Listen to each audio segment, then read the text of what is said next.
예, 안녕하십니까. 오늘 인천대 IH 공동 미래도시 포럼 사회를 맡은 나인수라고 합니다.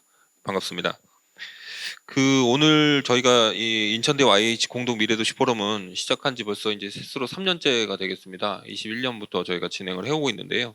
오늘 주제는 탄소 중립과 미래 건축이 되겠습니다. 그래서 저희가 발제 두 분하고 토론 세 분을 모시고 진행할 예정이고요. 발제 같은 경우는 도시 및 건축물 특성이 원도심 에너지 효율에 미치는 영향이라는 주제로 고려대 건축학과 이건원 교수님 모셨고요. 또 IH 도시숲 실제 모델이라는 주제로 IH의 김은희 부장님 모셨습니다. 토론자분들은 세 분, 인천대 이태영 교수님, IH 건축사업처의 오재권 부장님, 그리고 IH 미래도시연구소의 최재국 부장님 세 분을 모셨고요. 저희가 오늘 순서대로 발제부터 진행하도록 하겠습니다. 첫 번째 발제는 고려대학교 이건원 교수님 모시도록 하겠습니다.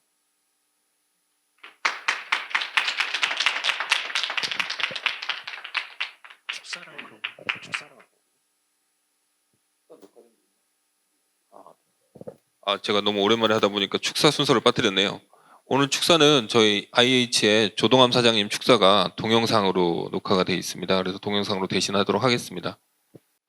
안녕하십니까. IH 인천도시공사 사장 조동암입니다.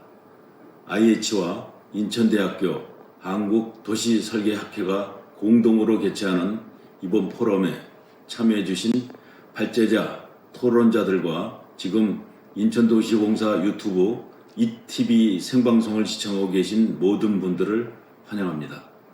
IH와 인천대학교는 2021년 10월 미래도시 인천을 위한 산학협력 MOU를 체결하고 정책과 사업에 적용 가능한 전문 분야의 정보 지식을 공유하고자 미래도시 포럼을 공동 개최하였습니다. 지난해까지 4차례에 걸쳐 총 25명의 학계 전문가와 사업 경험을 보유한 IH 실무자가 미래도시에 대한 다양한 주제로 발제와 토론에 참여하였습니다.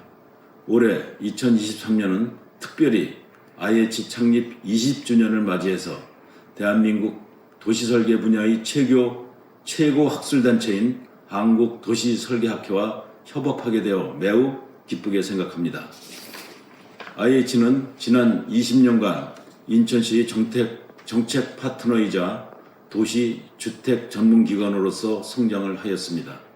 사람이 20세가 되면 성년을 맞이해서 새로운 삶을 시작하는 것처럼 IH 또한 도시개발, 주택건설, 주거복지, 도시재생, 부동산 금융 등 그동안의 다양한 사업 노하우를 바탕으로 더 나은 미래 인천을 위해 지역사회와 소통하고 상생하면서 새로운 도약을 하고자 합니다. 미래를 위한 발걸음은 이미 시작되었습니다. 탄소중립, 미래건축이라는 주제로 열리는 오늘 공동포럼에서 학계 전문가와 현장 실무자들이 함께 모여 4차 산업혁명과 기후변화 등 급격한 사회변화와 도시, 건축 분야의 신기술에 대항하기 위해 무엇을 어떻게 준비해야 할 것인가라는 고민을 나누는 귀중한 자리가 될 것이라고 생각합니다. 마지막으로 인천대학교와 한국도시설계학회와 함께하는 이 포럼이 앞으로 더 다양한 주제로 더 많은 전문가가 참여하는 산학연 협업 거버넌스로 확대되어 나가기를 기대합니다. 감사합니다.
생각할 수 있으나 그런 얘기보다는 조금 더 좀 근원적인 이야기를 좀 드리려고 하고 있습니다. 네.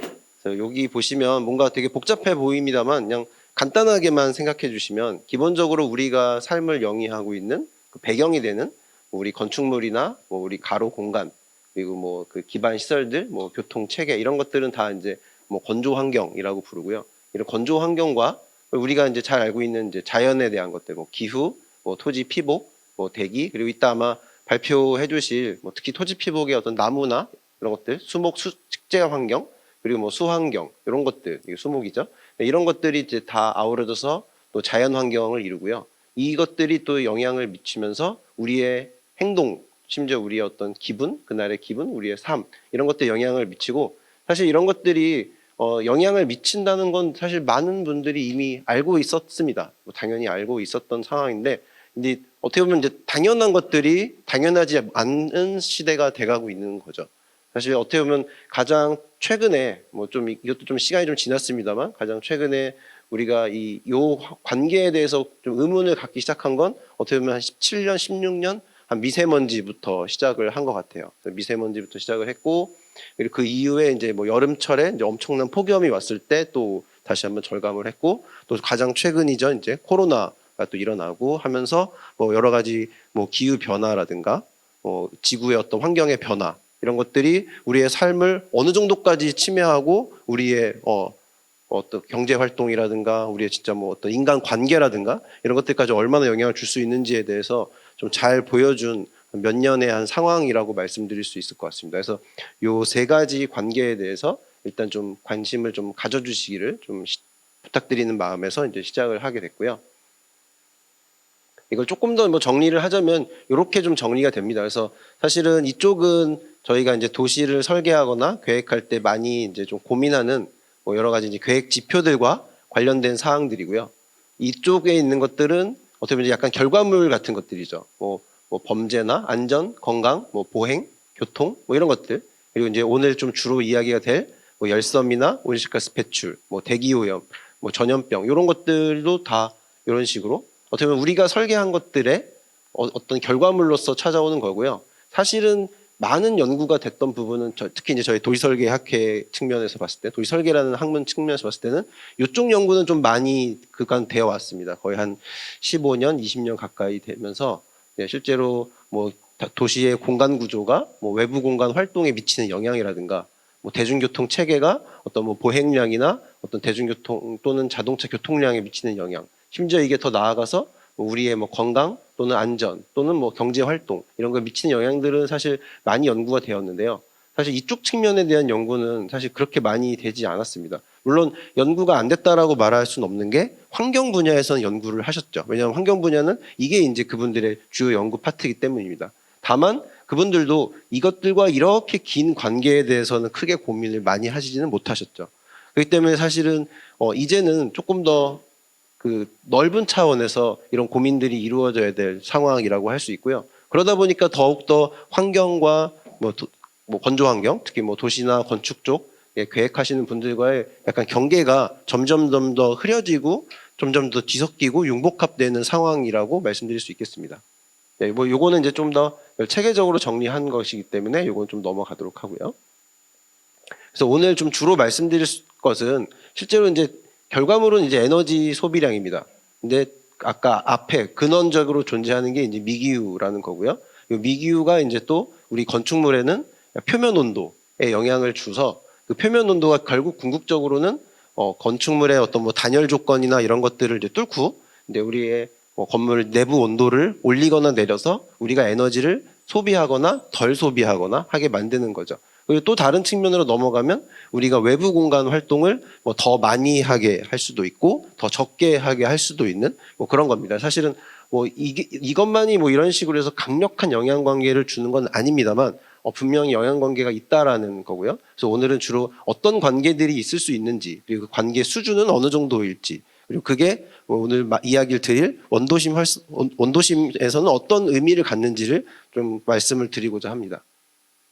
네, 뭐 이 얘기는 좀 뭐 가볍게 넘어가겠습니다. 뭐 현재 뭐 우리가 2016년 파리기후 협약 이후로 2015년 파리기후 협약 이후로 신기후 체제에 지금 돌입해 있고 사실상 2020년, 2021년 해가지고 뭐 LEDS라든가 뭐 해가지고 계속해서 이제 국제사회 우리의 목표치라든가 장기 온도 기후 변화 저감 방안에 대해 전략에 대해서 좀 보고하게 되어 있기 때문에 그래서 이제 다양한 부처 또는 다양한 분야에서 이런 노력들이 좀 진행되고 있는 상황이라고 할 수 있겠고요. 특히 그럼에도 불구하고 우리가 이제 이 도시 건축에서 왜 관심을 더 가져야 하는가? 물론 뭐 건축물도 엄청나게 많은 에너지를 감축해야 될 목표를 할당받았습니다. 실제로 지금 그 건축 쪽 전문으로 하시는 이제 건기연, 건설기술연구원 쪽 발표를 듣고 나니 실제로 그 목표치를 달성하려면 사실상 우리나라 전국에 있는 모든 건물을 다 리모델링 또는 새로 지어야 한다고 하더라고요. 그러니까 엄청난 물량인 거죠. 네, 그 비용도 몇백 조에 달할 정도의 엄청난 규모입니다. 뭐 물론 좋게 말하면 뭐 그쪽으로 시장이 많이 활성될 수 있겠다 싶겠지만 사실 조금 더 면밀히 지켜본다면 과연 그게 가능할 것인가라는 의문을 던지지 않을 수가 없고요. 그런 것들을 이제 고려했을 때 주로 우리가 지금 많이 다루고 있는 건 대규모 특수용도 건물들을 많이 다루고 있습니다. 뭐 쉬운 좀 더 이렇게 뭐랄까요? 그 조금의 돈을 투자했을 때 아니면 작은 어떤 노력을 했을 때 큰 효과를 누릴 수 있는 것부터 먼저 손을 대기 시작한 거죠. 그래서 대표적인 경우들이 뭐 우리 다이어트 할 때도 마찬가지입니다만 간단하게 해서 살 많이 뺄 수 있는 것부터 먼저 하는 거랑 똑같은 이치라고 할 수 있을 것 같아요. 그래서 이런 것들에 많이 관심을 갖고 계신데 문제는 아까 말씀드린 원도심에 주로 분포할 소규모 일반 건축물들 과연 이런 것들은 어떻게 할 것인가? 뭐 다 리모델링 하거나 뭐 주거 개선 사업이나 이런 어떤 집수리 사업을 할 수 있는 건 아니기 때문에 이런 것들은 어떻게 할 것인가 하고요. 실제로 이런 것들이 보시면 여기 보시면 아시겠지만 네. 전체 건물 구성의 5층 미만 소규모 일반 건축물들이 한 85% 정도 차지하고 있고 이네들이 쓰는 에너지도 역시 한 50% 넘게 많이 쓰고 있습니다. 그래서 실제로 보시면 알겠지만 얘네들이 차지하는 비중이 상당히 큰데도 워낙 수량이 많고 이걸 손댈 수가 없으니까 사실은 좀 우리가 손을 못 대고 있는 상황이 현재 우리가 처한 좀 어려운 상황이라고 말씀드릴 수 있겠고요. 그렇다면 이런 건물들 에너지를 저감하기 위해서 우리가 어떻게 해야 되는가? 물론 이제 여기 보시면 액티브 시스템부터 패시브 시스템까지 있습니다만 네, 조금 더 근원적인 부분에서 우리가 이 건물들의 에너지 부하를 줄여주는 그러니까 말 그대로 에너지 소비를 안 하게끔 만들어주는 방법은 없을까를 찾아보는 게 어떻게 보면 이쪽 패시브 시스템들이고요. 이쪽을 조금 더 우리가 고민해야 되는 이유가 아까 말씀드린 대로 그런 소규모 일반 건축물들은 우리가 어떻게 손을 대기가 상당히 어렵습니다. 비용도 뭐 한 채 한 채를 놓고 봤을 때 얼마 안 들지도 모르지만 워낙 물량이 많다 보니까 상당히 많은 비용이 투입되고요. 실제로 우리 어떻게 보면 이제 정책의 대상이 되기가 어려운 그런 상황이라고 할 수 있죠. 그렇기 때문에 그것들조차도 우리가 에너지 소비량을 줄이기 위해서는 어떻게 해야 될까에 대한 고민이 필요하고 그랬을 때 결국은 어쩔 수 없이 패시브적인 기법들 특히 이 패시브적인 기법들의 이제 우위에 서 있는 건 이따 말씀드릴 미기후라고 말씀드릴 수 있겠습니다.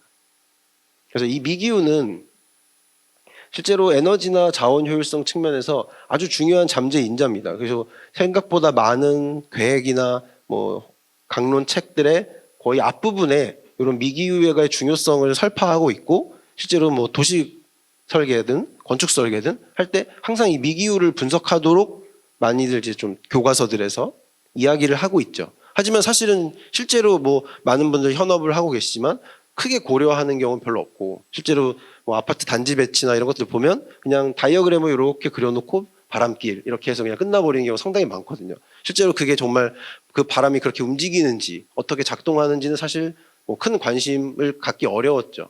네, 뭐 그런 것들 때문에 여기에 대해서 우리가 좀 많이 관심을 못 가졌다라고 말씀드릴 수 있겠고요.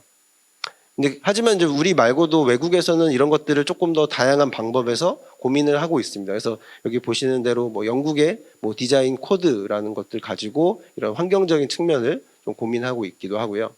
그리고 이제 독일 같은 경우는 이제 우리로 치면 형태 계획이라고 번역할 수 있는데요.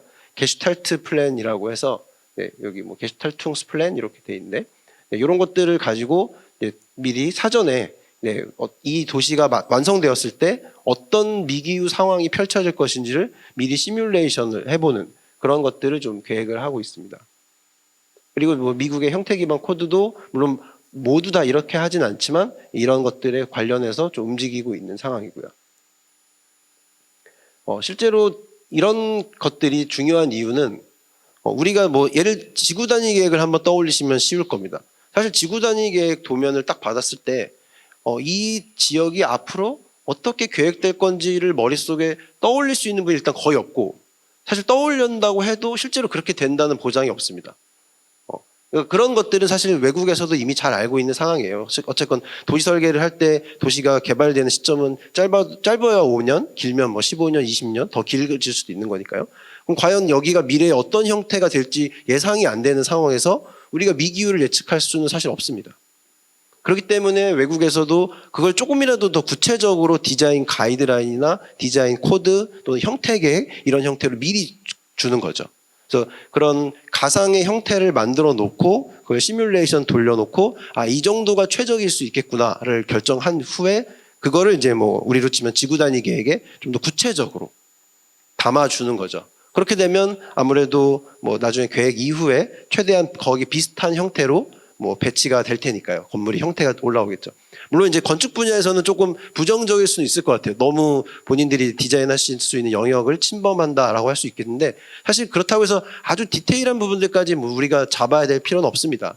오히려 아까 말씀드린 대로 건축물의 방향, 향, 배치, 뭐 건축물 간의 어떤 간격, 그리고 가로수와 건축물의 어떤 관계, 뭐 이런 것들 좀 큰 틀에서 결정해주면 되거든요. 어쨌건 근데 그런 것들조차도 지금은 사실 많이 고려되고 있지 않은 게 우리 현실이란 말씀드릴 수 있고요. 해외에서는 좀 이런 것들이 몇몇 사례들이 좀 도출되고 있는 상황이라 말씀드릴 수 있겠습니다. 그래서 사례를 종합해봤을 때 결과적으로 이제 이렇게 계획을 주는 것보다는 이렇게 계획을 주는 게 장기적으로 이런 것들을 놓고 우리가 뭐 일사 시뮬레이션을 돌리던 뭐 바람길 시뮬레이션을 돌리던 이런 시뮬레이션을 돌려서 이게 어떻게 디자인됐을 때 최적인지를 미리 알 수 있다라는 겁니다. 즉 여기서 핵심은 예측 가능성입니다. 예측 가능성. 그래서 결과적으로 초기 설계가 마지막 설계에 어떤 영향을 줄 것인지를 미리 예측해서 초기에 설계를 의사결정을 미리 하는 거죠. 그래야 뒤에 가서 의사결정했을 때 우리가 돌이킬 수 없는, 어떻게 보면 뒤에 가서는 의사결정을 해도 뭐 이미 모든 게 끝날 수도 있고 또는 그걸 바꾸려면 천문학적인 비용이 들어갈 수도 있죠. 그래서 그런 것들이 미연에 방지되도록 초기 설계 단계에서 이런 것들을 미리 계획하자는 거고, 사실 이거는 뭐 지금 제가 도시 설계 분야에서 말씀을 드리지만 건축 설계 분야는 이미 뭐 한 10에서 20년 전부터 초기 설계, 통합 설계 이런 것들이 엄청 중요하다는 건 계속해서 많은 교수님들이 말씀해 오셨던 상황입니다. 그래서 이제 이것들을 이제 제가 좀 어떤 관계로 어떻게 움직이는지 좀 너무 궁금했어서 이렇게 좀 연구를 했던 사례를 좀 말씀드리는 거고요. 어쨌건 기후 값을 알아야 되기 때문에 그래 연구를 할 수 있기 때문에 기본적으로 서울시가 대상지고요. 서울시에 보시면 각 구에 하나씩 기상청에서 설치한 뭐 AWS라고 하는데요. 그런 기상 측정망이 있습니다. 그래서 그 기상 측정망을 중심으로 반경 500m 정도까지를 일단 뜯어서 요 녹색 점들이 보시면 이제 주로 그 건물들의 어떤 주요 포인트들이라고 말씀드릴 수 있겠고요. 이것들을 이제 여름철을 한정해서 좀 연구를 한번 해봤습니다. 네, 그래서 실제로 그 중에서 이제 주요 대상지들, 구체적인 대상지들을 좀 뽑고 얘네들이 이제 좀 각각 특성이 있는 지역들로 선정을 했죠. 그래서 이제 그 지역들에 대해서 각 건물들을 이렇게 데이터베이스를 만들었습니다. 사실은 아주 이런 데이터베이스가 뭐 건축물 대장이나 뭐 다양한 곳에 이렇게 좀 제공이 되면 너무 좋겠지만 실제로는 뭐 거의 제공되지 않기 때문에 어쩔 수 없이 이제 저도 좀 여러 가지 좀 이렇게 애로사항을 가지고 좀 작업을 했고요. 뭐 실제로 뭐 연구원들이 직접 가서 측정하기도 하고 뭐 어려운 경우는 이제 뭐 위성 사진이나 또는 뭐 항공 사진 이런 것들을 가지고 이제 좀 측정을 최대한 좀 해본 상황이고, 여기에 이제 들어간 요소들 뭐 이제 건물 깊이 폭부터 인동 간격 그리고 뭐 지붕의 형태 그리고 뭐 여기 보시면 가로수의 어떤 간격과 뭐 필로티 그리고 가로수의 음영 뭐 이런 것들 전체적으로 어떻게 보면 이제 우리 도시 설계에서 많이 다루는 요소들을 한번 최대한 측정을 좀 해봤습니다. 그렇게 하기 위해서 이제 여러 가지 DB 구축 절차를 거쳤고요. 요거는 이제 위성 영상에서 이렇게 11경 그러니까 표면 온도죠. 표면 온도를 뽑아내는 과정이고요. 요거는 이제 위성 영상에서 얼마나 그 식생이 활력이 있는가를 뽑아낼 수 있거든요. 네, 그래서 그거를 뽑아내는 그런 과정이라고 할 수 있겠습니다. 그리고 이제 실제로 기상청 측정기 가지고는 다 커버할 수 없어서 저희가 이렇게 측정기를 또 가지고 그 특정 지역들을 찾아다니면서 그 온도값을 계속 측정을 했고요. 그렇게 해서 이제 이렇게 GIS에 이렇게 아까 500m 반경에다가 이렇게 좀 주요 온도 측정한 포인트들을 이렇게 찍어서 표시를 좀 했습니다. 그리고 이제 그것에 추가적으로 이제 보시면 아시겠지만 뭐 이렇게 드론이나 이런 것들을 활용해서 열화상 촬영을 추가적으로 했고요. 그리고 이제 여기 보시면 라이다라고 이제 3D 스캐너라고 보시면 되겠습니다. 그래서 아까 말씀드린 대로 그 건물들의 크기나 이런 것들을 실제로 측정하기 되게 어렵습니다. 그렇기 때문에 그런 것들을 조금 더 측정을 도와주기 위해서 3D 스캐너 장비도 좀 활용을 했고, 다만 이게 아까 말씀드린 대로 그 지금 23군데 지역 중에 6군데 대부분 다 좀 약간 구도심에 가까운 지역들인데, 그 지역들은 대부분 또 전신주나 이런 게 너무 많아서 드론을 날리기가 상당히 어렵습니다. 그래서 사실은 뭐 최대한 노력은 했습니다만 뭐 어느 정도 한계도 있다라고 말씀드릴 수 있겠고요. 네, 그래서 이제 현장 측정 결과 좀 말씀을 드리면, 요거 이제 금천구 독산초등학교 근처입니다. 여기 아마 독산초등학교 여기 있을 거고요. 요 근처인데 여기 보시면 아시겠지만 여기서부터 여기까지 500m고, 그러니까 이렇게 했을 때 최대 1km가 안 되는 거죠. 네, 그 정도 거리 안에서 보시면 어느 구역은 바람이 상대적인 겁니다. 어디는 이제 0에 가깝고 어느 구역은 한 2.5m/s에 가까울 정도, 이런 데죠. 네, 될 정도로 실제로 한 2에서 3m/s 정도의 바람 속도 차이가 난다. 뭐 이런 거는 이 정도면 거의 여기 이런 데 갔을 때는 뭐 바람을 거의 느낄 수 없고요. 이런 데 가면은 그래도 뭐 상쾌한 정도는 아니지만 그래도 여름철에 바람을 좀 맞을 수 있다 정도 느낌은 좀 날 수 있는 그 정도입니다. 그래서 사실 여기서부터 여기까지 거리가 뭐 300~400m가 안 되는 것인데도 불구하고 보시면 아시겠지만 건축물에게 어떻게 차폐되어 있는가, 그리고 도로의 형태나 방향이 어떻게 열려 있는가에 따라서 사실 바람 속도 차이가 상당히 많이 나는 걸 아실 수 있고요. 또 하나는 좀 극단적인 사례입니다만, 네, 이게 이쪽이 이제 여의도입니다. 이쪽이 여의도고, 여의도에 이제 색강이 있고 이쪽에 한강이 있는 거죠. 그리고 이제 이쪽은 이제 영등포 쪽이고, 여기 이제 잘 아시는 분은 아시겠지만 이 여의도에서 이쪽으로 당산역 쪽으로 이렇게 넘어 들어오는 이쪽 도로를 타고 오시면 이게 차선이 엄청 넓습니다. 거의 왕복 한 10차선 좀 넘거든요. 그 정도로 엄청 큰 도로고 교통량도 많아요. 그래서 여기 보시면 이 지역은 보시면 아시겠지만 온도가 이제 빨갛게 나오고, 이 지역은 이제 한강이나 색강 영향으로 상대적으로 좀 푸르게 나오는 걸 보실 수 있습니다. 그래서 이쪽 가장 낮은 온도 쪽은 이제 0이라고 했을 때 여기 기준으로, 이쪽은 보시면 아시겠지만 한 2.3도 정도 될 정도. 그래서 아까도 말씀드린 대로 여기서부터 여기까지 거리가 한 400m 정도 될 텐데, 400~500m 될 텐데 온도 차이는 한 2에서 3도 정도 차이가 나는 거고요. 이거는 이제 절대 온도가 이렇다는 거고, 우리가 체감하는 온도는 더 차이가 많이 날 수 있습니다. 그래서 결국 우리 체감 온도는 여기에서 말씀드린 온도와 바람 그리고 습도, 이 세 개가 좀 환산하는데, 그래서 우리 뭐 오늘 뭐 여름에 뭐랄까요, 그 체감 온도는 몇 40도가 넘을 걸로 예상됩니다. 이런 얘기들을 들으셨을 거예요. 그런 것들은 실제로 온도가 40도가 넘는다는 건 아니고 우리가 체감하는 온도가 그 정도 된다는 거고요. 그래서 아까 그 바람 속도와 만약에 이 온도가 더해진다면 최소 사람이 느끼는 체감 온도는 5에서 6도 이상 차이가 날 수 있습니다. 그러니까 여기서 제가 강조드리고 싶은 거는 실제로 거리가 몇백 미터 되지 않음에도 불구하고 우리가 체감할 수 있는 온도 차이는 상당히 크게 날 수 있다는 거죠. 그리고 거기에 많은 것들이 기여하는 게 건축물의 형태나 뭐 도로의 방향, 크기, 그리고 이런 식의 어떤 자연적인 요소들, 하천이나 수목들이 갖고 있는 어떤 효과, 이런 것들이 이제 상당히 중요하게 영향을 미친다는 걸 말씀드릴 수 있을 것 같습니다. 그래서 이거는 이제 또 다른 측면인데, 똑같이 이제 한 학교예요. 한 학교인데 운동장이 여기 이제 흙밭이고 여기 이제 인조잔디로 되어 있거든요. 저희 이제 드론으로 이제 표면 온도를 찍은 건데, 여기 보시면 나무 밑에 가장 낮은 온도는 30도 정도 되고요. 표면 온도니까 이제 가장 높은 데는 64도까지 올라갑니다. 뭐 우리 뉴스에서 보시면 가끔 되게 더울 때 자동차에 이렇게 계란 터뜨려 가지고 계란 있는지 보시는 것처럼 실제로 이 정도로 표면 온도는 30도도 넘게 차이가 날 수 있습니다. 그리고 여기 보면 흙밭이 차라리 인조잔디보다 더 온도가 낮죠. 네, 실제로 인조잔디가 더 뜨겁습니다. 천연잔디는 다르고요. 네, 그래서 그런 것도 좀 참고로 보시면 좋겠습니다. 그래서 요거는 이제 독산초등학교 주변을 이제 저희가 3D 영상으로 만든 열영상 카메라고요. 여기 보시면 이런 부분들은 대부분 이제 나무가 있는 부분들입니다. 나무가 있는 지역들은 보시면 아시겠지만 이렇게죠.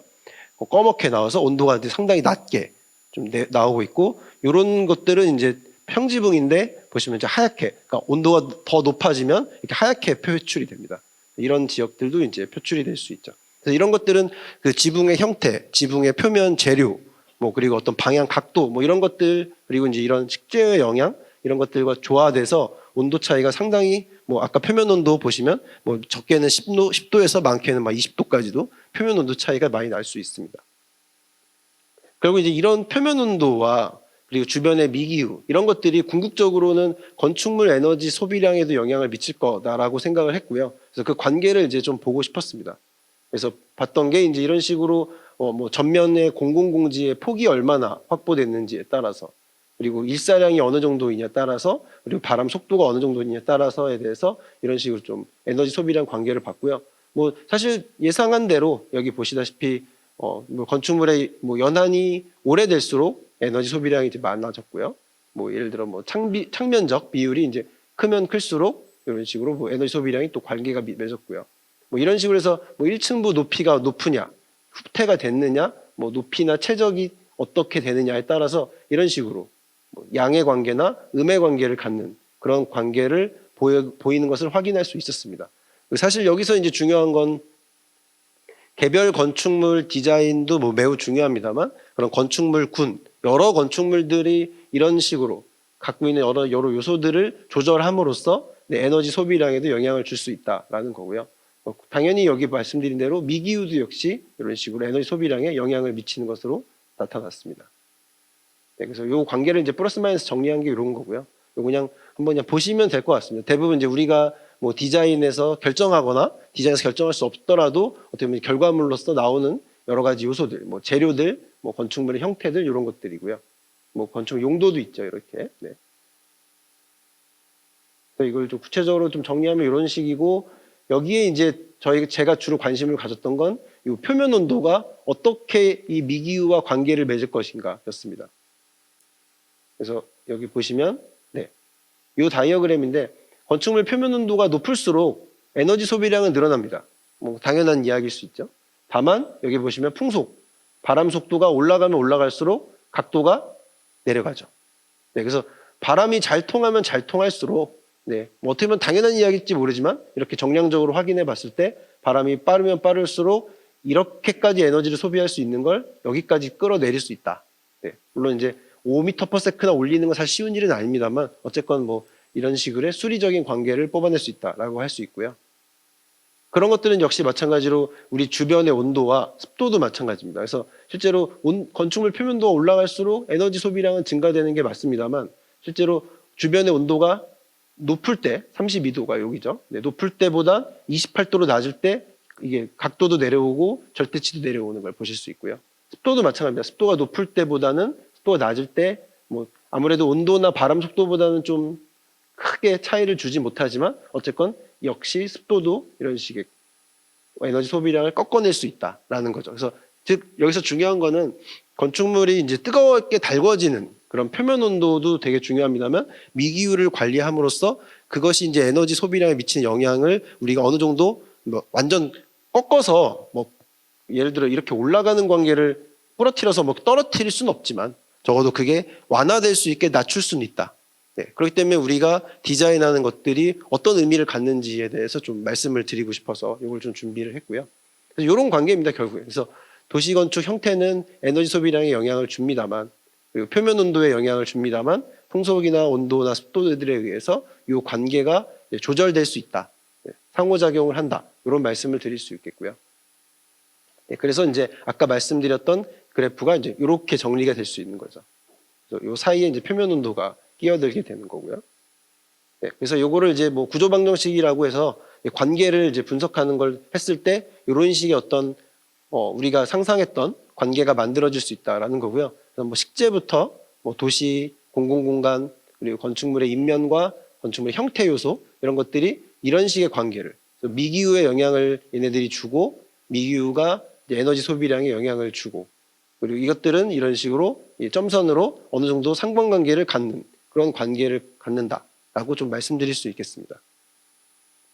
그래서 이것들을 이제 좀 실제로 영등포 지구단위 계획 쪽에다 이제 적용을 해서 뭐 그냥 비포 애프터 안을 한번 만들어 봤고요. 그래서 사실은 뭐 비포 애프터를 만드는 것 자체가 쉽지는 않습니다. 지구단위 계획이랑 우리의 지구단위 계획 자체가 사실 미래를 상상하기에는 좀 어렵기 때문에, 그래서 다만 그냥 그 당시 이제 설계 사무소에서 만들었던 그런 가상의 어떤 뭐 애프터 그림이 있어서 그거를 좀 저희가 가지고 와서 그거랑 놓고 용적률을 비교해서, 그래서 이게 원안이고요.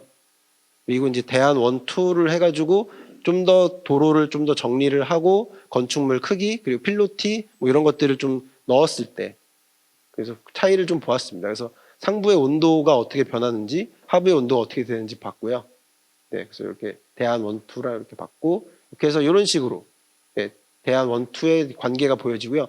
이 대안 원과 투는 뭐가 다르냐면 다 똑같은데 대안 투는 사실은 뭐랄까 현실적이지 않은 아닌데 대안 원을 그냥 높이를 2배씩 올렸습니다. 그러니까 용적률이 어떻게 보면 2배가 된 거죠. 그래서 그랬을 때 또 어떻게 변화되나 좀 본 거고요. 그렇게 했을 때 이제 이게 이제 CFD라고 해서 바람길이 어떻게 그 바람과 함께 열이 어떻게 움직이는지를 보는 시뮬레이션이고요. 그 결과에 따라 보시면 원래 아는 중간중간 이런 식으로 이 새빨간 지역들이 이제 많이 등장하는 걸 보실 수 있고, 대안은 상대적으로 이거보다는 바람이 잘 통하기 때문에 새빨간 지역이 없진 않지만 붉은 지역들이 좀 이렇게 좀 나타나는 걸 보실 수 있고, 높이를 사실 올렸을 때 저희가 기대했던 건 그림자가 많이 치니까 상대적으로 더 덜 뜨거워지지 않을까 싶었는데 생각보다 통풍 성능이 떨어지면서 의외로 뜨거운 공기들이 이렇게 정체되는 게 좀 관찰됐습니다. 그래서 이런 것들도 좀 관찰이 됐었고요.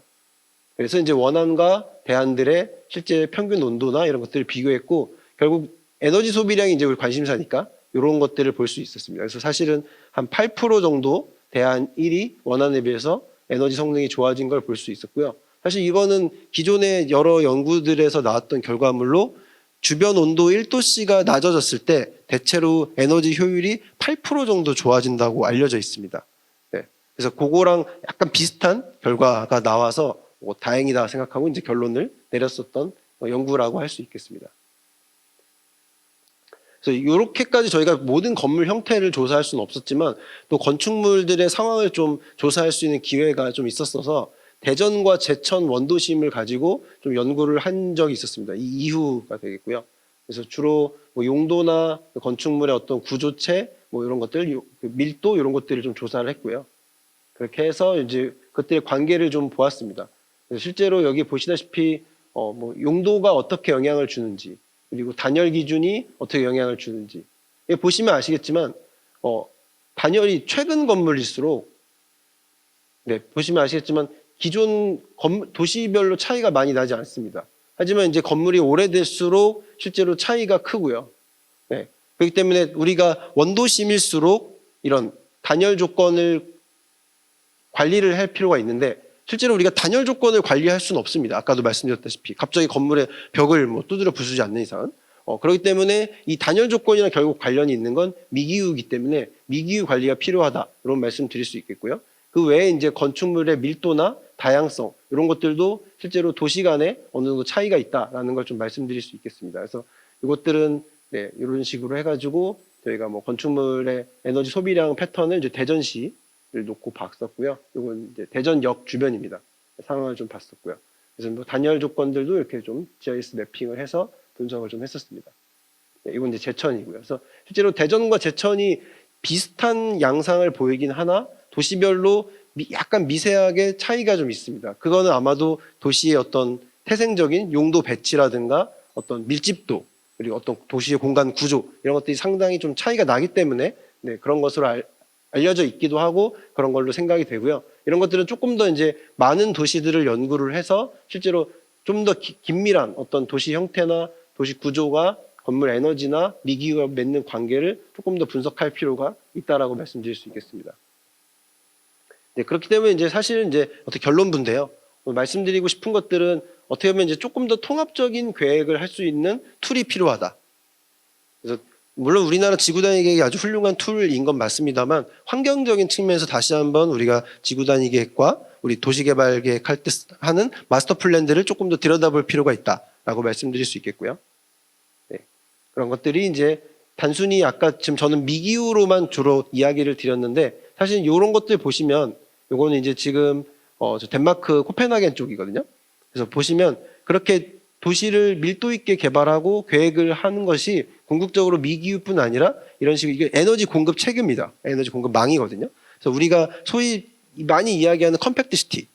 네, 그게 왜 필요한가? 단순히 이제 보행량을 줄이고 뭐 미기후를 조절하고 뭐 이런 것도 있지만 궁극적으로 결국에는 우리가 그 지역에서 생산하는 에너지를 그 지역에서 소비하게끔 만들 때도 되게 의미를 크게 갖습니다. 실제로 에너지는 뭐 여러분 뭐 잘 아시겠지만 휘발성 성격을 갖고 있어요. 그러니까 에너지를 만들어서 보내는 거리가 멀면 멀수록 중간 단계에서 많이 손실됩니다. 그리고 처음에 계획할 때 에너지 계획은 항상 좀 낭비하도록 계획하게 돼 있어요. 왜냐하면 에너지가 만약에 우리 블랙아웃이 딱 떨어졌을 때 발생할 수 있는 사회적인 쇼크가 너무 크니까 항상 한전이나 이런 데서는 소비될 에너지보다 웃돈은 한 10%에서 5% 정도 더 생산하고 어쩔 수 없지만 그냥 버리는 거예요. 그건 뭐 저장할 수 있는 게 아니거든요. 그럼에도 불구하고 계속 그런 식의 방식을 쓰는데 그런 것들을 우리가 좀 뭐랄까요? 조금이라도 조절해서 줄이려면 결국 그 지역에서 생산되는 에너지는 그 지역에서 쓰게 해야 이동하는 거리를 짧게 해야 중간에 날아가는 걸 줄일 수 있고요. 그리고 그 지역의 에너지 소비가 어느 정도 될지는 더 구체적으로 예측할 수 있거든요. 그러니까 우리나라 전체 에너지 소비량 예측하는 것보다는 아무래도 인천시 소비량 예측하는 게 더 상대적으로 쉬울 것이고 더 좁게 뭐 여기 송도 지역을 예측하는 게 더 쉽겠죠. 그러니까 더 정확하게 맞아 떨어지겠죠. 그러니까 즉 낭비하는 양을 줄일 수 있는 거죠. 사실 그래서 유럽 같은 데서는 많은 보고서들에서 그것만 잘해도 그러니까 즉 지역별 분산 에너지 시스템만 구축해도 실제로 우리가 소비하는 탄소 배출량의 50%는 절감할 수 있다라는 보고서들이 많이 나와 있습니다. 그렇기 때문에 그런 것들이 결국에는 궁극적으로 우리가 추구하는 컴팩트 시티라든가 도시 형태나 도시 구조랑도 관련이 깊기 때문에 결국엔 지금 제가 뭐 계속 미기후 말씀을 드렸습니다만 결국 그게 다 떨어져 있는 건 아닙니다. 궁극적으로 결국 다 같은 방향을 가르치고 있죠. 다행히도.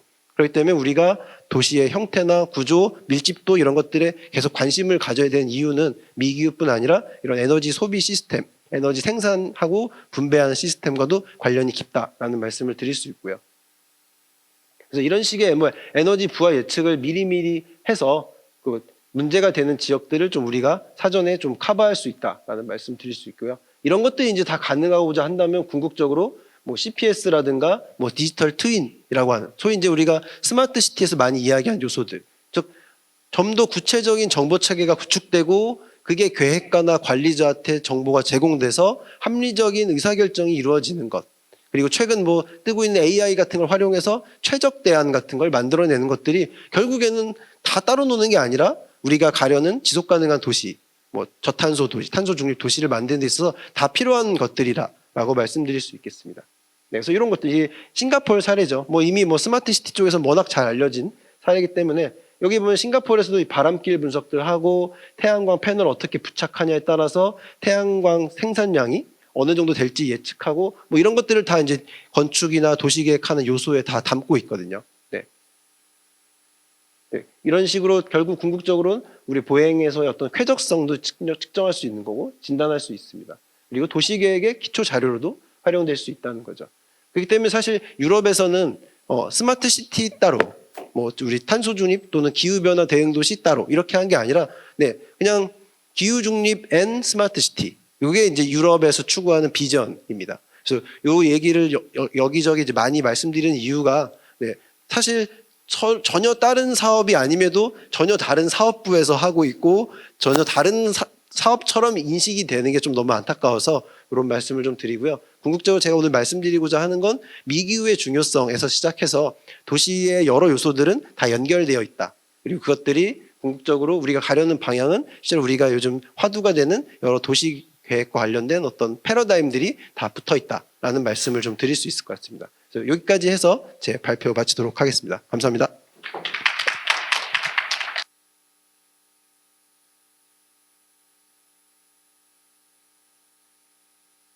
예, 이건원 교수님 발표 잘 들었습니다. 상당히 실증적으로 데이터를 컬렉팅 하신 다음에 또 그거를 모형 구조화 방정식을 통해서 구조 방정식을 통해서 이렇게 모델을 구축하는 단 굉장히 인상 깊었던 것 같고요. 이어서 두 번째는 IH 도시숲 식재 모델을 대상으로 김은희 부장님께서 발표 진행해 주시겠습니다.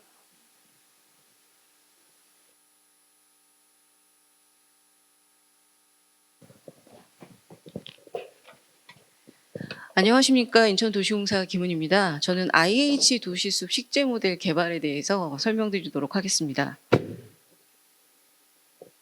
IH 도시숲 식재 모델 개발입니다. 목차는 과업 개요, IH 도시숲 개념 및 유형 설정, 식재 모델 개발 근거, IH 도시숲 식재 모델 개발, 조성 후 모니터링 계획 순으로 발표하도록 하겠습니다. 과업 개요입니다. 과업의 배경 및 목적입니다.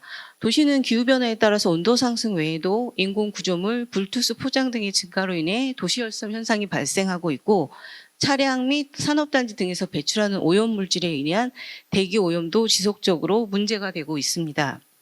인천의 경우는 특히 항만, 석탄 화력 발전소, 산업단지 등 배출량이 큰 오염원이 많아서 오염 수준이 높은 도시이며 도시화로 인한 다양한 기후 문제가 집중적으로 발생을 하고 있습니다.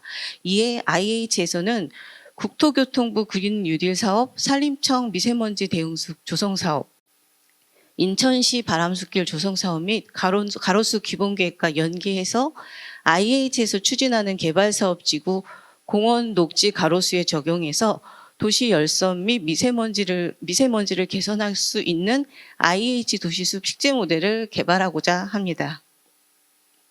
과업 범위입니다. 시간적 범위는 2021년 11월부터 2022년 12월까지 14개월 동안 진행을 하였고 공간적 범위는 인천시 전체를 대상으로 했습니다.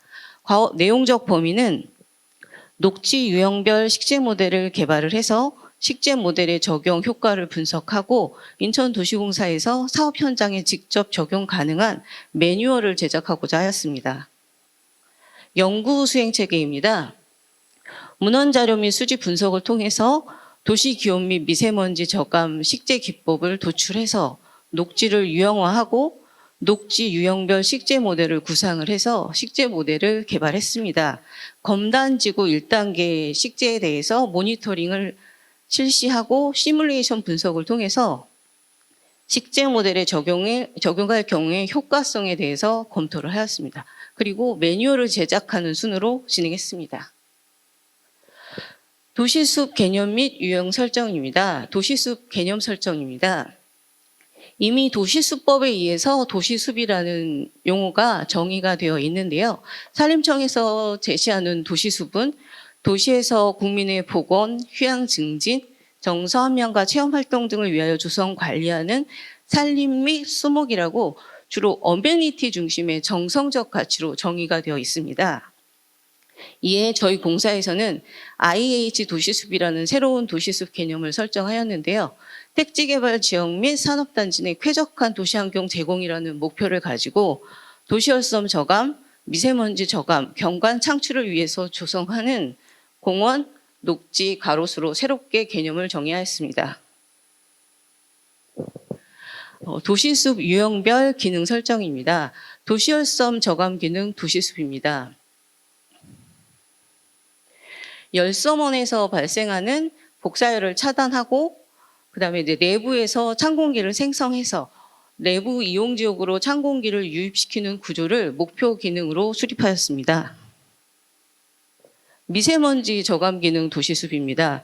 미세먼지 발생원에서부터 미세먼지를 차단하고 내부 녹지에서 미세먼지를 흡착시켜서 미세먼지를 정체 흡수시키는 것을 목표 기능으로 수립하였습니다.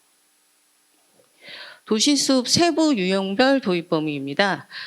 도시숲의 유형을 크게 도시 열섬 저감 도시숲, 미세먼지 저감 도시숲, 복합 기능 도시숲으로 구분을 하고 목표 기능을 도시열섬 차단, 찬공기 생성, 찬공기 흐름, 미세먼지 차단, 미세먼지 저감, 복사열 및 미세먼지 차단으로 목표 기능을 수립하였습니다. 도시숲 식재 모델 개발 근거입니다. 먼저 관련 문헌 분석입니다. 도시열섬 저감 효과에 대한 문헌을 분석하였습니다. 인공적으로 조성한 녹지에 비해서 자연 상태의 산림이 당연히 온도 저감 효과가 큰 것으로 나타났고, 성상 결론은 침엽수림이 화렵수림보다 온도 저감 효과가 큰 것으로 조사되었습니다. 단 외래종과 자생종의 수종 차이는 없는 것으로 나타났습니다. 층위 구조에 따라서는 단층 구조보다는 다층 구조일 때 온도 저감 효과가 더 크고, 녹피율을 85% 이상 확보했을 경우, 녹지 용적 개수를 3.5 세제곱미터 이상 증가했을 경우에 온도 저감 효과가 큰 것으로 나타났습니다. 미세먼지 저감 효과에 대한 문헌 분석입니다. 식조 구조를 분석해 보면 교목 열수를 다열로 많이 식재할수록 관목 층위 구조가 다층일수록 미세먼지 저감 효과가 크고, 성상별로 분석을 해보면 상록수를 식재했을 때보다 낙엽수를 식재했을 경우 최대 2.6배 이상 대기 오염 물질을 저감하는 것으로 나타났습니다. 단 우리나라의 경우는 고농도 미세먼지 발생이 주로 겨울철과 봄철에 집중되기 때문에 낙엽수가 저감 효과가 크더라도 상록수를 활용하는 방안을 검토해야 될 것으로 판단됩니다. 수종에 따른 미세먼지 저감 효과는 느티나무, 양버즘나무, 소나무, 왕벚나무 순으로 저감 효과가 큰 것으로 나타났고, 산림청에서는 미세먼지 저감숲 조성 기준으로 차단숲, 저감숲, 바람길 숲에 대하여 식재 밀도를 제시하고 있습니다. 앞에서 통한 문헌 분석을 통해서 식재 모델 개발 기준을 수립을 하였습니다. 도시열섬 저감 기능 도시숲의 경우는 복사열 차단, 찬공기 생성, 찬공기 흐름을 기능적 목표로 해서 화렵수 위주의 수종을 선정하도록 하였습니다. 구조적 기준으로는 교목, 악교목, 관목 식재가 같이 이루어지는 다층 구조의 층위로, 그다음에 수목 배치는 찬공기 흐름이 잘 형성될 수 있도록 정형적인 식재 패턴을 도입하도록 하였습니다. 그리고 녹피율을 85% 이상 확보하는 것을 구조적 기준으로 수립하였습니다. 미세먼지 저감 기능 도시숲입니다.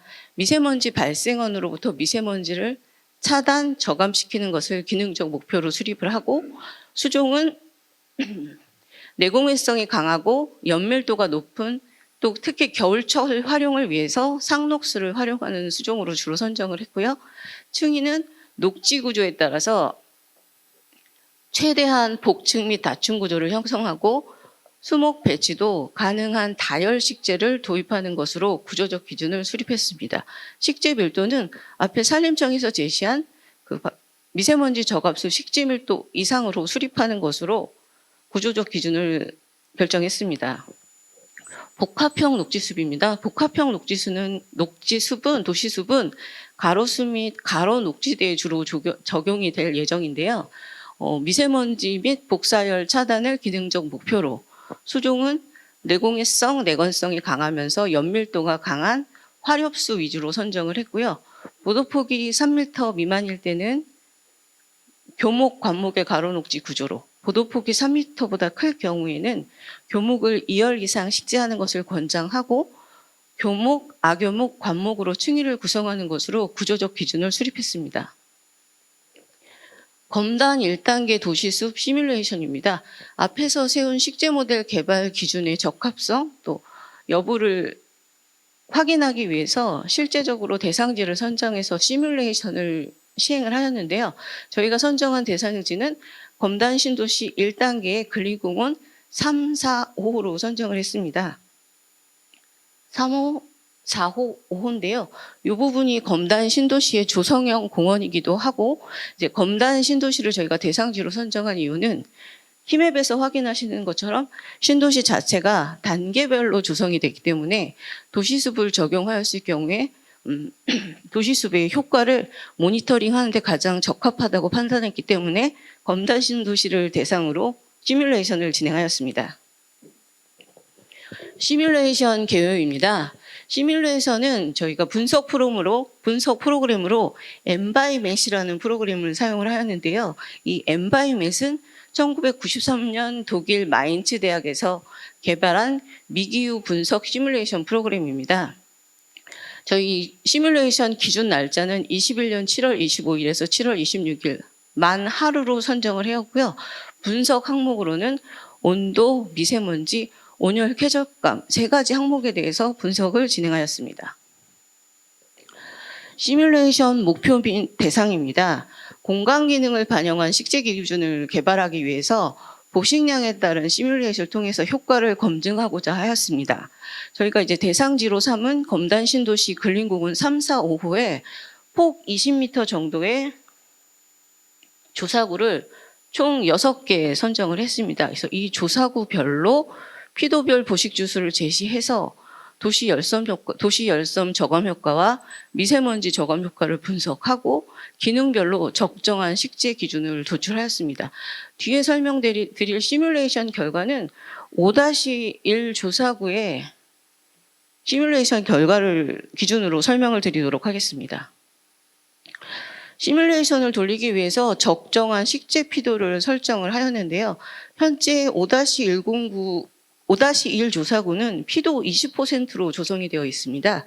시뮬레이션 수목이 늘어나는 그 피도에 따른 효과를 검증하기 위해서 목표 피도를 40, 60, 8%로 선정을 하고 현재 20%의 피도에서 피도 40으로 갈 경우에 보식해야 할 식재 수량 16주, 30주, 47주 이렇게 피도별 보식 수량을 산정을 해서 미세먼지 저감과 온도 저감 항목에 대해서 시뮬레이션을 진행하였습니다. 시뮬레이션 결과입니다. 도시 열섬 저감 효과입니다. 5-1 조사구 내용인데요. 그 아래쪽에 그 현황 대비 상대 온도차 그래프를 보시면 이제 녹지 지역에서 온도가 저감되는 걸 확인할 수가 있고요.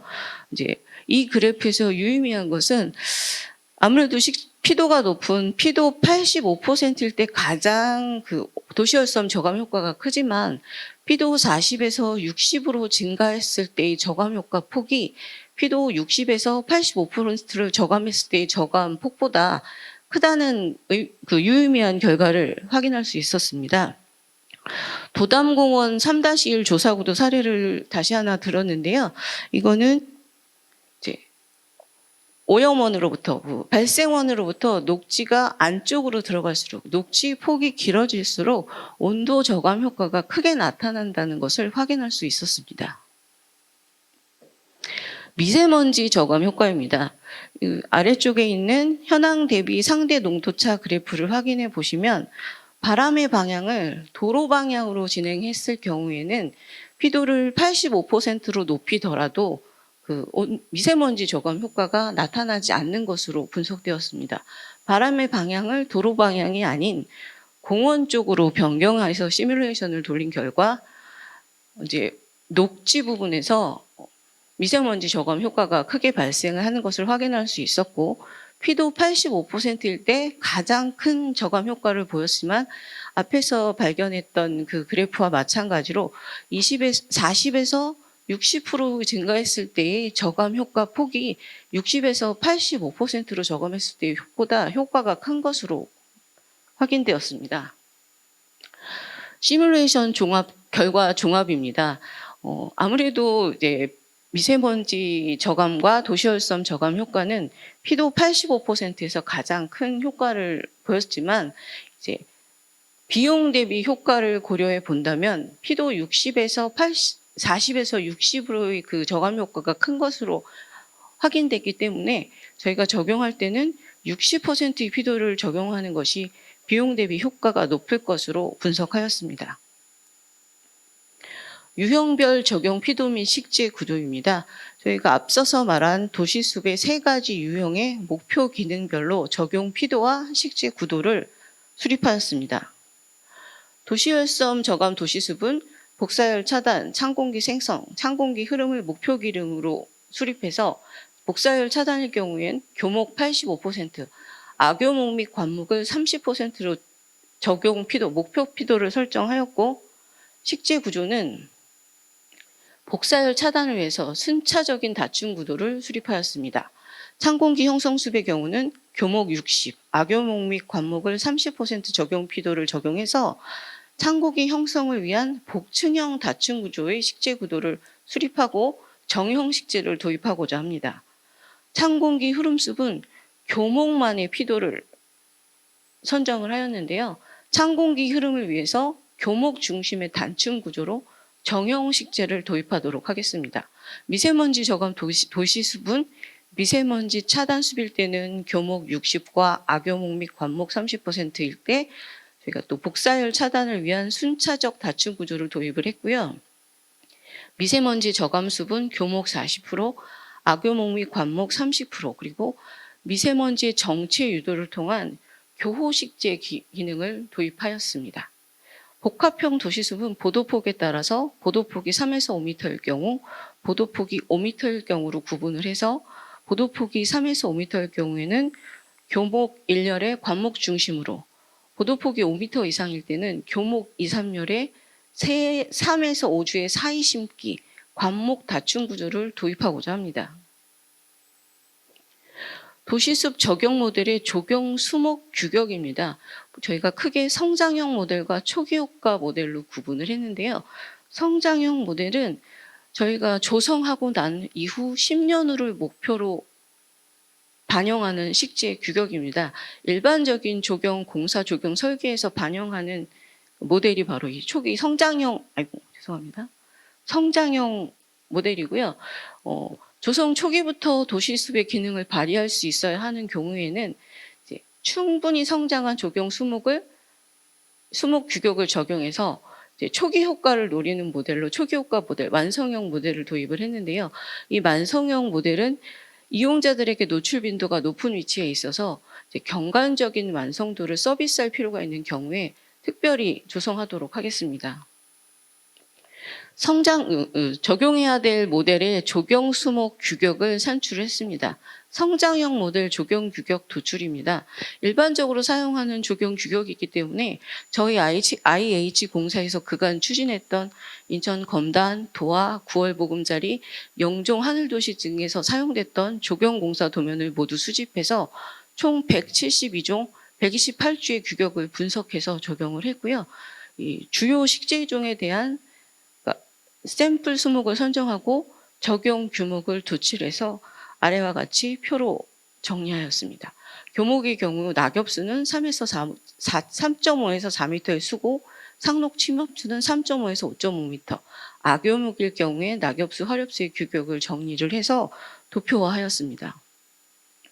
초기효과 모델, 완성형 모델 적용 규격입니다. 완성형 모델은 조성 후 10년 이후의 성장 규격을 저희가 반영을 해야 되는 상황이기 때문에 성장형 규격 모델 산출된 것을 바탕으로 주요 조경 수목의 크기 예측 모델이라는 게 있습니다. 그래서 10년 후 자라게 될 크기를 예측하여 적용 규격을 도출하였습니다. 앞에서 교목 낙엽수의 경우에 3.5에서 4.5짜리 수고의 느티나무를 심었을 경우에 10년 후 6에서 6.5m의 수고로 자란다는 이 수목 예측 성장 모델이 있는데요. 모든 수종에 대한 수목 생장 예측 모델이 있는 게 아니기 때문에 대표적으로 낙엽 교목일 경우엔 느티나무 생장 예측 모델, 악교목일 때는 백목련 생장 모델, 상록 교목일 때는 스트로보 잣나무의 생장 예측 모델을 적용해서 아래와 같이 규격을 도표화하였습니다. 도시숲 식재 모델 개발입니다. 여기부터 본론이라고 보시면 되는데요. 저희가 총 3개의 유형의 12개의 식재 모델을 개발을 했습니다. 먼저 도시열섬 저감숲에 저희가 목표 기능으로 설정한 도시열섬 차단, 찬공기 생성, 찬공기 흐름, 미세먼지 저감 도시숲의 목표 기능으로 선정한 미세먼지 차단, 미세먼지 저감 5개의 목표 기능에 앞에서 본 성장형, 완성형 규격을 적용해서 총 10개의 식재 모델을 개발을 했고요. 복합 기능인 가로수 띠노치는 보도폭에 따라서 5m 이하, 5m 이상 2개의 식재 모델을 개발해서 총 12개의 식재 모델을 개발을 했고요. 이렇게 개발된 식재 모델에 적용한 식재 수량이 적정한지 적정성 검토를 했고, 이 식재 모델 개발로 녹지를 조성하였을 경우에 CO2 저감 효과에 대해서 검토를 하였습니다.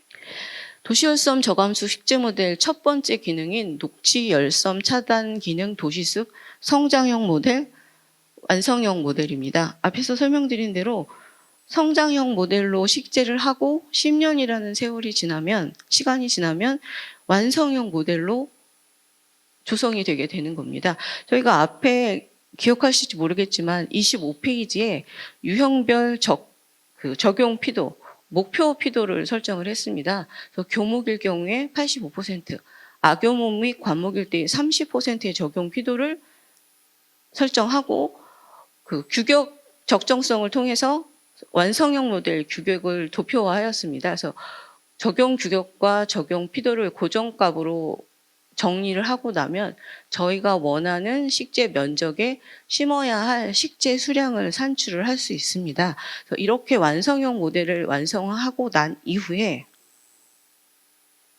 성장형 모델을 개발하기 위해서 앞에서 정리한 목표 피도, 초기 피도를 산출을 할 건데요. 식재 수량은 저희가 특별히 보식을 하지 않은 한 완성형 모델에서 만들어진 식재 수량을 그대로 가져오고 적용 규격은 저희가 도면을 통해서 산정한 그 적용 규격을 적용하면 초기 피도를 상대값으로 산출을 해낼 수가 있습니다. 85%의 피도를 10년 전 규격으로 환산을 하면 그때 초기 저희가 조성해야 될 식재 피도가 26.2%로 나오게 되는 것입니다. 이런 순으로 식재 모델 12개를 개발을 했고요. 다시 한번 설명을 드리면 초기 피도 26.2%의 초기 피도의 교목을 0.55주에서 0.85주 이상을 식재를 하게 된다면 10년 후에는 저희가 원하는 목표 피도 85%로 식재대가 조성이 되게 되는 것입니다. 이 도시열섬 차감 도시숲은 복사열 발생원으로부터 복사열 발생원이 이쪽에 있을 것 같은데요. 복사열 발생원으로부터 열기 차단을 위해서 순차적인 다층 구조로 수목을 배치하였고 온도 저감에 유리한 낙엽 활용수 중심으로 식재 구조를 도입하였습니다. 찬공기 형성 도시숲입니다. 도시열섬 저감숲의 두 번째 목표 기능인데요. 이것도 마찬가지로 성장형 모델과 완성형 모델로 구분해서 식재 모델을 제시하였습니다. 마찬가지로 앞에서 목표 피도를 설정을 했는데요. 교목 60, 아교목 및 관목 30% 목표 피도를 결정하고 적용해야 될 규격을 고정값으로 정리를 하고 나면 저희가 식재해야 될 식재 면적에 대한 식재 수량, 단위 면적당 식재 수량을 산출할 수가 있습니다. 이렇게 산출한 식재 수량 표를 가지고 성장형 모델을 완성하였습니다. 이 성장형 모델에서는 규격과 식재 수량이 고정값이 되고 초기 피도를 완성형 모델로부터 유추해서 산출을 하게 됩니다. 그래서 초기에 18.5도에 18.5%의 교목 피도로 식재를 하게 되면 10년 후에 저희가 원하는 목표 피도 85%의 식재대가 조성되는 것으로 저희가 식재 모델을 구상을 했습니다. 찬공기 도시숲은 찬공기 형성에 유리한 다층 구조 식재, 또 찬공기가 내부로 유입되기 쉽게 정형적 식재를 도입을 했고요.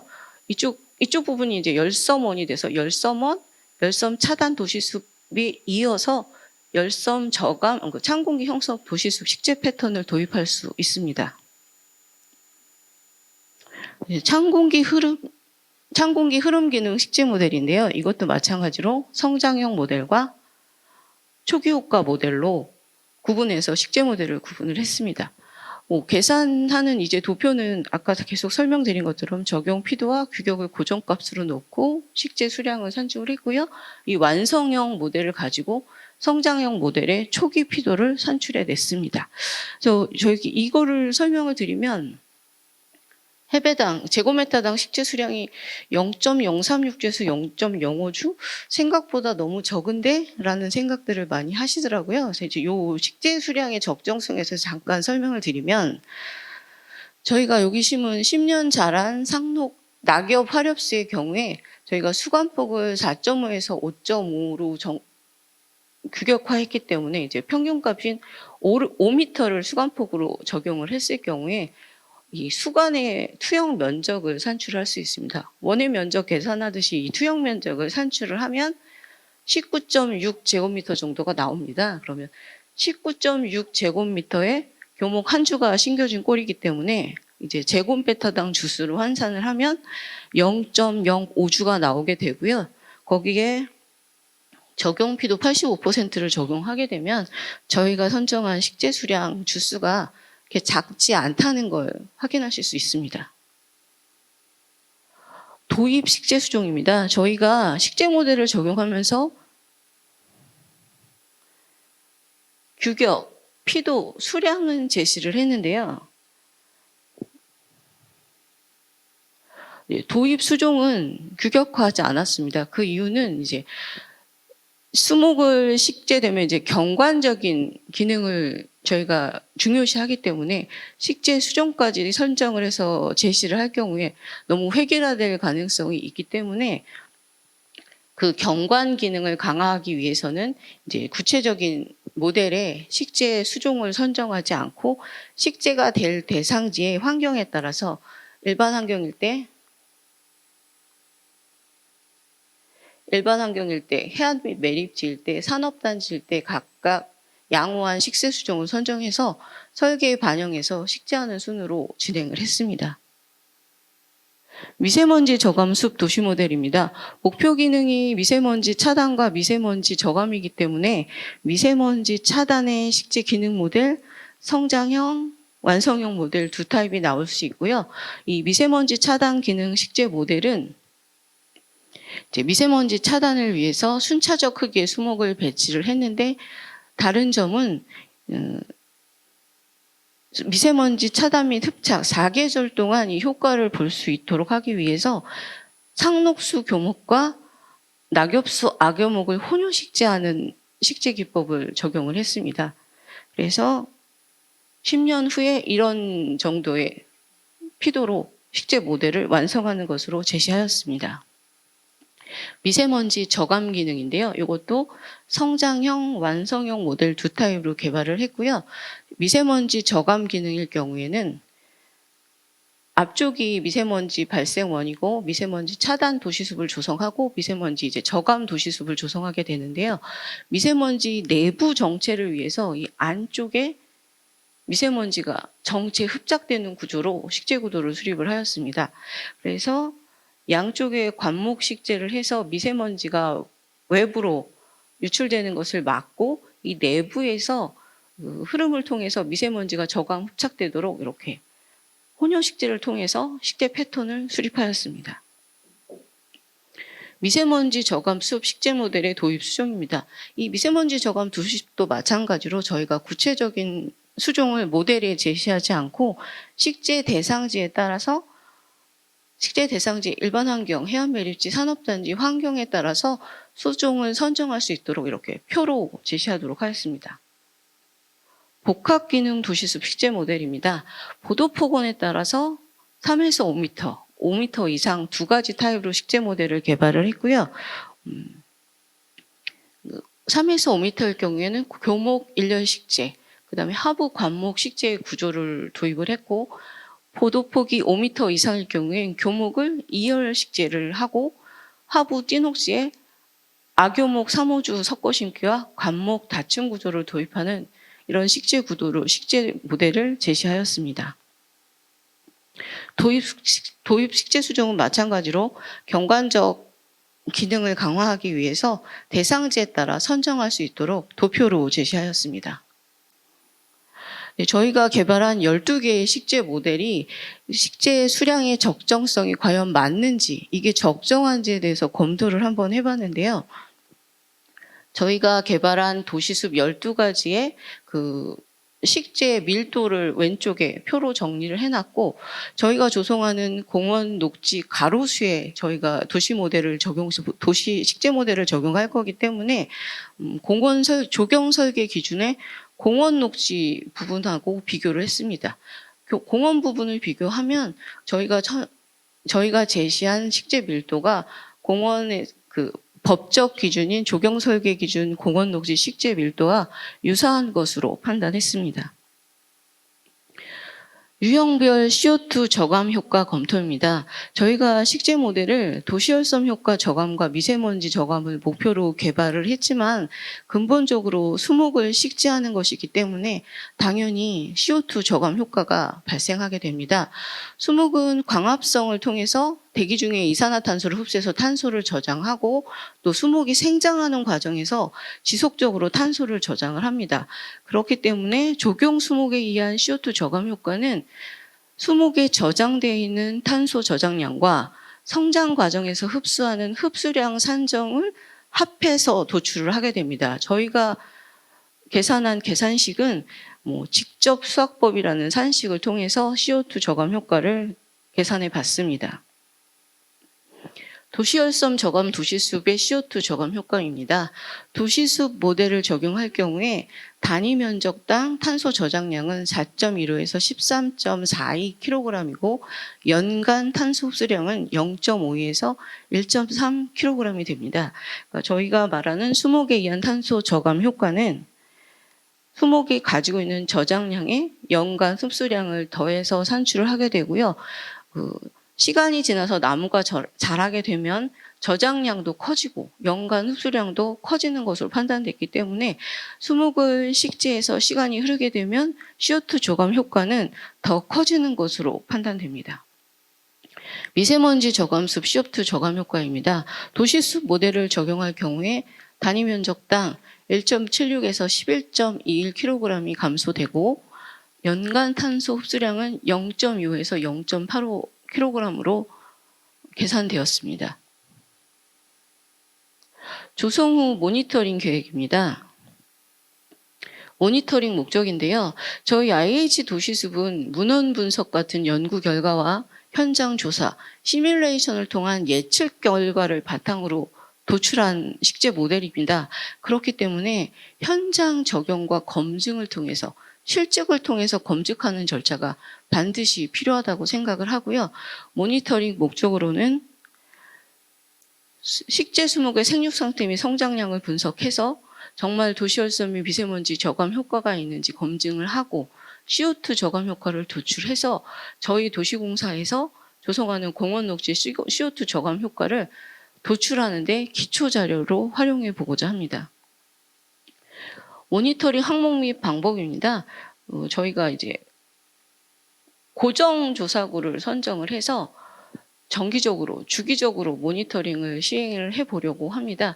특히 저희가 초기 모델을 적용했기 때문에 향후 10년간 수목이 자라게 되는 그 성장에 대한 그 실측이 반드시 필요하고요. 정말 저희가 예측 모델을 돌렸을 때 나온 성장량과 실제로 자라는 성장량이 일치하는지 이런 여부에 따라서 도시열섬 및 미세먼지 저감량도 달라질 수 있고 CO2 저감량도 달라질 수 있기 때문에 저희가 이제 10년 정도 꾸준하게 모니터링을 30회 정도 시행을 해볼 계획에 있습니다. 그래서 이제 이렇게 모니터링을 장기적으로 진행해서 모니터링 결과를 종합해서는 저희가 조성한 IH 도시숲의 조성 효과를 검증하고 향후 도시숲 관리 및 개선 계획까지 수립해보고자 합니다. 이상입니다.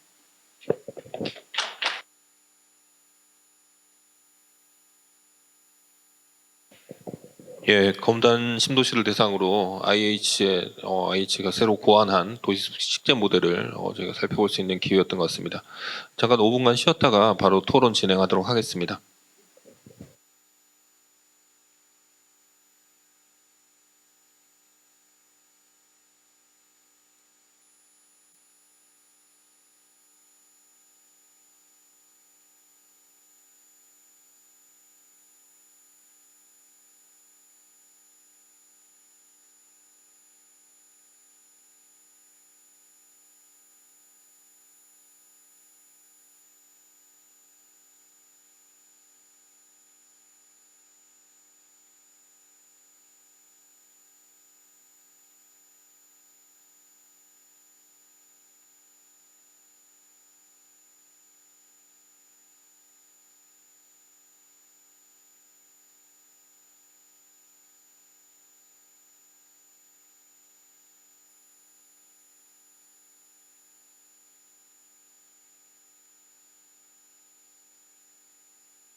예.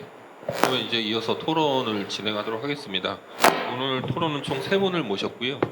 저희가 인천대학교 이태영 교수님과 IH에서 오재권 최재국 부장님을 모셨습니다. 앉은 순으로 해서 저희가 최재국 부장님부터 한번 토론을 부탁드려도 될까 싶은데요. 예.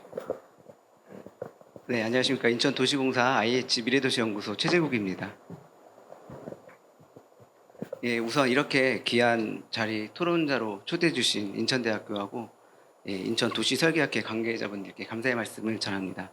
또한 이제 발제해 주신 고려대 이건원 교수님, 또 IH 인천도시공사 김은희 부장님께도 너무 좋은 연구 내용을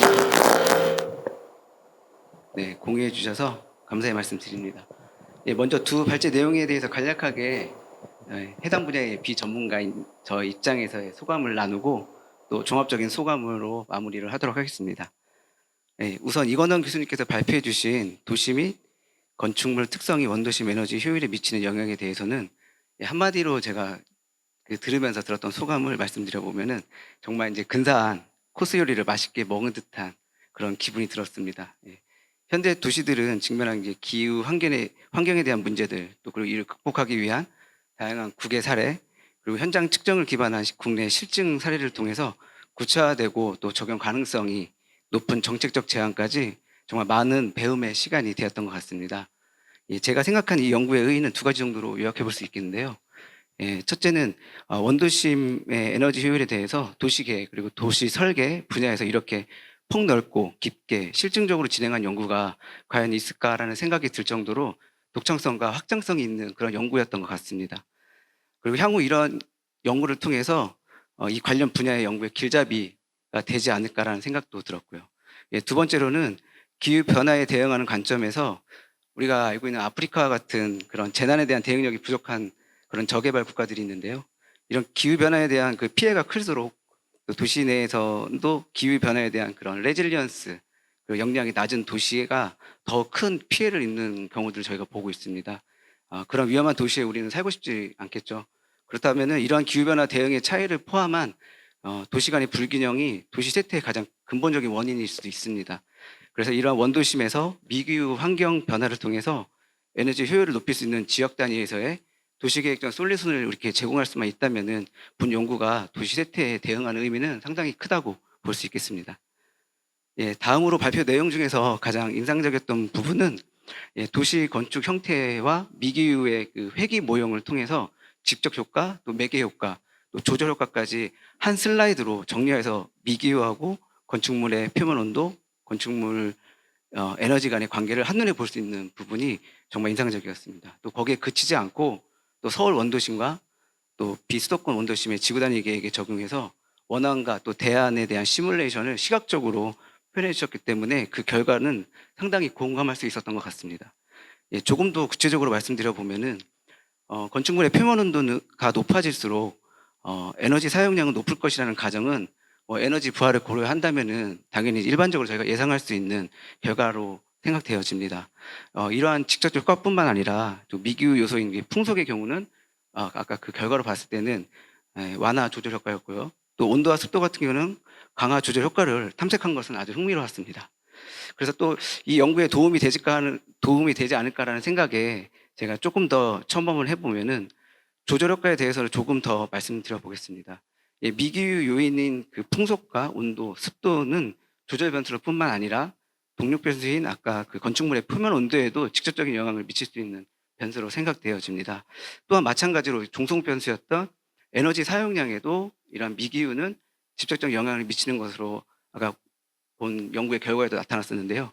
그렇다면 이러한 그 미기후 요소가 조절 변수로서 조금 더 타당성을 갖게 되려면은 이 미기후가 어떠한 상황적 조건을 만들어서 건축물의 표면 온도하고 에너지 사용량의 관계를 조절하는지에 대해서 조금 더 자세히 살펴볼 필요가 있다고 생각되어집니다.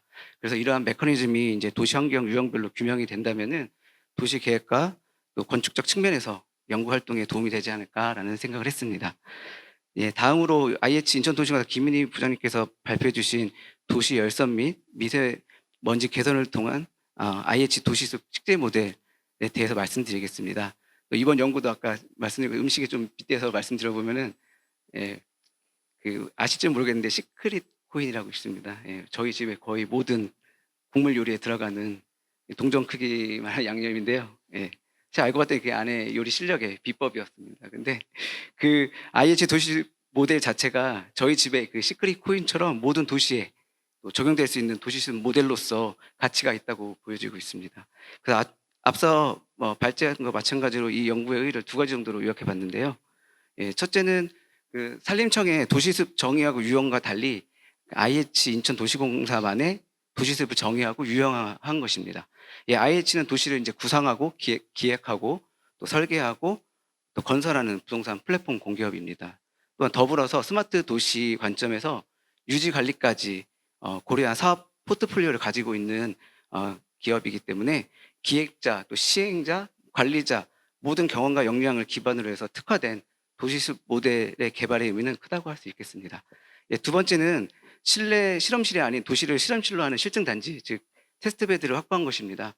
앞서 설명해 주신 검단 신도시 등 IH가 직접 시행하는 대규모 개발 사업뿐만 아니라 또 원도시 재생 사업 대상지를 용이하게 확보할 수 있습니다.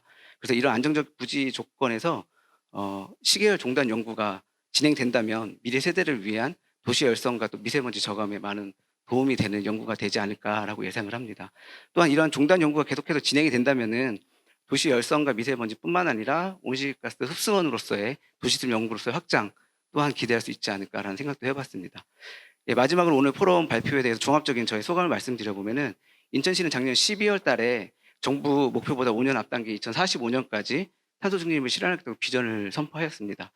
예, 그래서 국가 온실가스 통계자를 좀 찾아봤더니요, 2019년 기준으로 인천에서 온실가스 배출량을 전국에서 그냥 5위 정도 수준이었지만, 예, 1990년도, 그러니까 공식적인 통계 자료가 수집된 1990년도 대비 19년도의 증가율은 275%로 전국에서 가장 빠른 온실가스 배출량을 가지고 있었습니다. 그래서 그 가장 큰 원인이 무엇인가 찾아봤더니 2004년도에 가동된 이제 영흥 화력 발전소 온실가스 배출량이 인천에서 배출하는 탄소 배출량의 49%를 차지하고 있다라는 통계 자료를 확인하였습니다. 예, 이러한 상황에서 이제 신재생 에너지의 그 획기적인 에너지 전환 정책이 없이는 사실 2045년 인천 탄소 중립은 달성하기 어려운 과제로 보이는 것이 분명한데요. 그렇기 때문에 오늘의 주제는 더욱더 인천에 시사하는 바가 큰 것 같습니다. 예, 건축물에서 에너지 사용량과 또 도시습으로 인해서 도시의 에너지의 사용량을 두 가지를 통해서 에너지량을 줄일 수만 있다면 도시 열섬에 대해서 좀 더 실천적인 대응 방안까지 우리가 해낼 수 있지 않을까라는 그러한 미래에 대한 희망을 갖고요. 그래서 이 두 연구가 함께 만약에 통합적으로 진행이 된다면라는 생각을 해봤습니다. 그래서 제안일 수도 있지만 우리가 이 두 가지 연구를 봤을 때 차이를 봤을 때 한 연구는 원도심에서 또 한 연구는 신도시에서 또 한 연구는 온실가스 배출원에 대한 부분, 또 한 연구는 온실가스 흡수원에 대한 부분, 또 한 연구는 건축물에 대한 부분, 또 한 연구는 도시공원에 대한 부분. 이 두 연구가 분명히 저희가 봤을 때 이종적인 분야 같지만 또 결국에는 탄소 중립이라는 이제 목표에 위해서는 통합될 수밖에 없는 그런 필요성을 갖고 있는 두 가지 분야인 것 같습니다.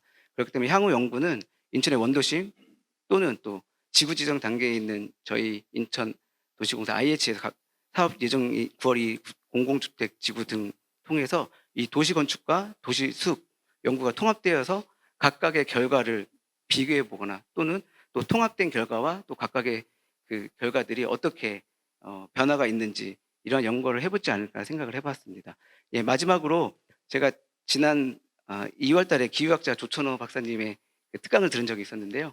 기후를 정의해 주신 것이 기억이 납니다. 그때 뭐라고 말씀하셨냐면은 날씨는 기분이고 기후는 성품이다. 이렇게 말씀해 주셨는데요. 기후는 우리 기분처럼 쉽게 바꿀 수는 없고 또 그럴 수도 없습니다. 그래서 오랜 시간 걸쳐서 조금씩 변하게 되는 주제인데요. 그렇기 때문에 우리는 이제 경제적, 사회적, 환경적인 이런 지속 가능한 도시를 위한 노력은 지속되어져야 되고 그 끝에는 저희가 결국엔 탄소 중립을 실현함으로써 미래 세대에게 아름다운 이 지구를 남겨주는 것으로 우리가 할 소명은 다 하지 않을까라는 생각을 해보면서 저희 소감을 마칩니다. 감사합니다. 네, 제가 뭐 순서대로 앉으신 순서대로 그냥 그 토론을 부탁드렸는데 사실은 뭐 거의 발제 수준으로 얘기를 자세하게 해주셔가지고 그 다음 토론하실 분들이 상당히 좀 당황스러우실 수 있을 것 같은데 어쨌든 발제 1과 2에서 그 느끼신 소감 부분하고 특히 발표의 의의나 결론 부분 이런 부분들을 굉장히 상세하게 지적을 해 주신 것 같습니다. 다음 하실 분들은 이렇게까지 꼭 안 하셔도 되니까 부담 없이 간단하게 하셔도 될 것 같습니다. 두 번째 토론자로 인천대학교 도시건축학부의 이태영 교수님 말씀 듣도록 하겠습니다. 네, 발언의 순서가 다음번이다 보니까 부담이 더 되기도 하고 너무나 불친절하게도 모든 걸 다 얘기를 해주셨기 때문에 할 말이 별로 없어지는 상황이긴 한데요. 너무 좋은 그 의견들을 많이 주셨습니다. 그리고 토론 일단 하기 전에 앞서 발표를 해주신 두 분의 강연 발표 내용을 정말 잘 봤고요. 무엇보다도 미리 정리를 다 잘 해주셨지만 다시 한번 말씀드리면은 어떻게 보면 정성적 부분일 수도 있는 설계 또는 디자인적인 영역들에 대해서 뭔가 분석 모델을 통해서 정량적으로 새롭게 검증하고 그 방향성을 좀 더 구체화할 수 있는 제안들을 해주신 것 같은 게 가장 큰 의의가 있지 않나 싶습니다. 두 가지 발표에서의 어떤 큰 차이는 어쨌든 건축적인 스케일일 수도 있지만 또는 건축 스케일과 도시적 스케일에서의 건축물과 또는 외부 공간이라고 할 수 있는 가로 공간들에 대한 것들을 같이 도시 환경에 대한 문제점들을 개선하기 위해서 어떻게 할 것이냐에 대한 것들을 제안을 해주신 것 같습니다. 싱가포르 같은 경우에는 실제로 그 시티 인 더 가든이라고 하는 도시 정체성을 가지고서는 실제로 도시 내에서의 녹지 공간들에 대한 것들을 본격적으로 좀 더 구체화하면서 계획을 반영하기 위한 여러 가지 실증적인 또는 그리고 실효성 있는 제안들을 해오고 있는데요. 대표적으로는 러쉬 3.0이라고 하는 그 계획 기준들이 있습니다. 2009년도에 처음 시도가 되었다가 점점 더 이제 발전이 돼서 현재는 3.0 세 번째 이제 개정을 전면적으로 하고 있는데 그 구체적인 내용을 보면은 싱가포르에서의 실제 어떤 도시 범위 내에서 봤을 때 또는 건축 스케일에서 봤을 때 그 범위에 따른 어떤 그 러시 계획들을 적용하는 것도 있고 그다음에 건축 스케일에서의 러시 계획들을 적용해야 되는 것들로 나눠져 있습니다. 다르게 얘기하면은 건축물 단위와 도시 스케일 단위를 통합적으로 관리하기 위한 그런 관리 체계라고 볼 수 있는데요. 세부적으로 조금 들여다보면은 그 2009년에 처음 도입 이후에 최근에 2016년으로 제가 알고 있는데 러시 3.0까지 오면서 좀 더 그 적용 범위, 그 도심에서 녹지를 해야 되는 러시에 대해서 제가 얘기를 빠뜨린 것 같은데 러시는 랜드스케이핑 for urban space design 하이라이즈라고 합니다.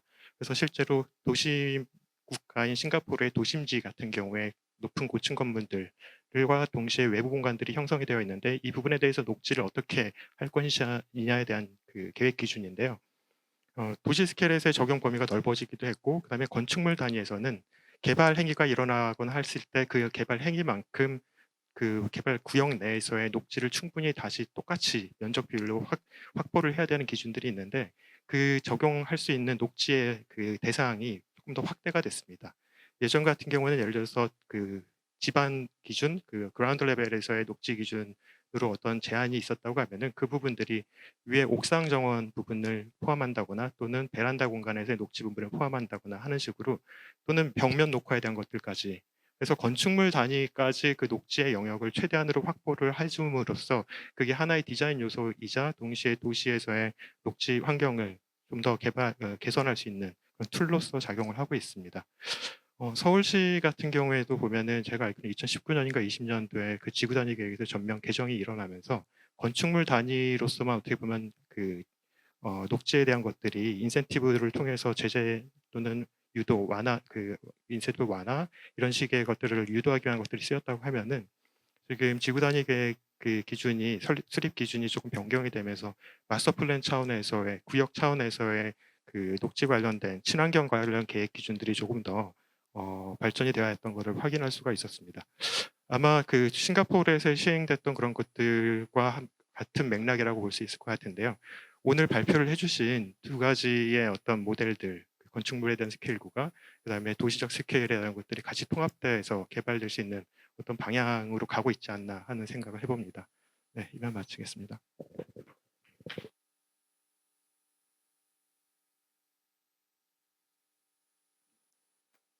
네네, 이태영 교수님 말씀 감사합니다.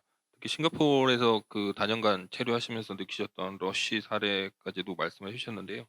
이어서 오재권 부장님 토론 듣도록 하겠습니다. 안녕하세요. 저는 도시공사의 오재건 부장이고요.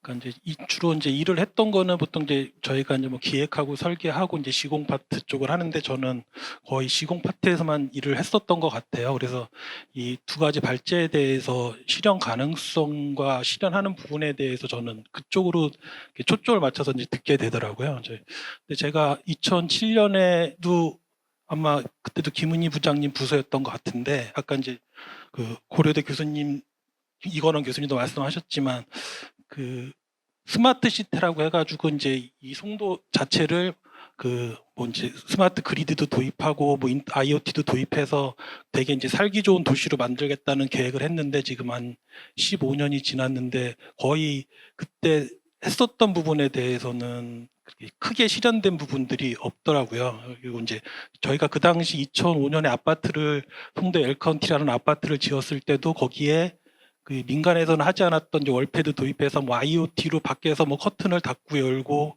그리고 아마 지금도 그 당시는 청소기를 안 쓰고 그냥 벽에다가 호스만 꽂으면 청소기를 쓸 수 있는 그런 시설들도 설계를 해서 다 반영을 했는데 실질적으로 그 부분이 지금 쓰고 있는지는 모르겠어요. 그래서 제가 이제 실질적으로 지금 것도 그렇고 이제 공감대란 부분에 대한 것이 가장 좀 생각이 들었고요. 이번에도 또 들으면서 그때도 이제 내가 송도에서 5, 6년만 있으면 되게 이렇게 멋진 도시라는 그런 거를 체감할 수 있겠다고 느꼈었는데 이번에도 딱 들으면서 그런 생각이 들었어요.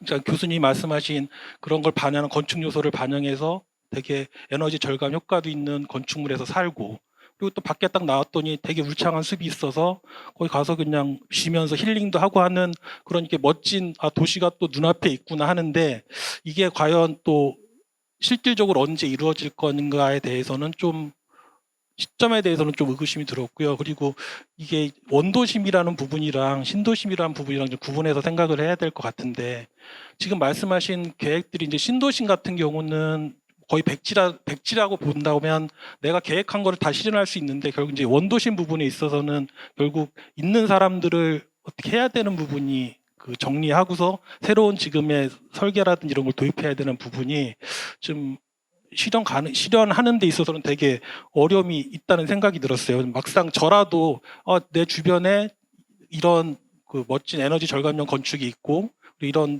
도시숲을 적용한 공원이 있다고 하면 좋지만 당장 어떤 사람이 와가지고 야 너 땅 좀 내놔. 내가 이거 공원을 져야 되는 너 땅 좀 내놓고 그리고 이거 실질적으로 사용하는 데는 비용이 들어가는 부분이 있어. 근데 그 비용이라는 부분이 뭐 이제 세금일 수도 있고 어떤 보상이라는 부분이랑 연계됐을 때는 막상 그게 좋은 건 알겠는데 굳이 내 거를 하면은 굳이 뭐 이걸 해야 돼 하는 그런 좀 약간 딴 데다 하면 내가 고맙지만 굳이 내 거를 이렇게 수용해서 하겠다고 하면은 좀 일단 의구심이라든지 진행에 있어서는 좀 어려움이 있을 거라는 좀 그런 생각이 들었어요. 그래서 제가 이제 실무적으로 이제 주거 환경 개선 사업을 하면 뭐 이제 그분들한테 저희가 사업을 설명하면 이쪽을 개발하게 되면 향후 이러한 부분이 좋아진다고 설명을 하지만 당장 이제 거기에 사시는 분들은 보상비를 얼마 많이 받을까? 그리고 내가 여기서 나가게 되면 또 지금 이제 이런 것들이 미리 이루어진 도시로 가기에는 비용도 모자라고 하니까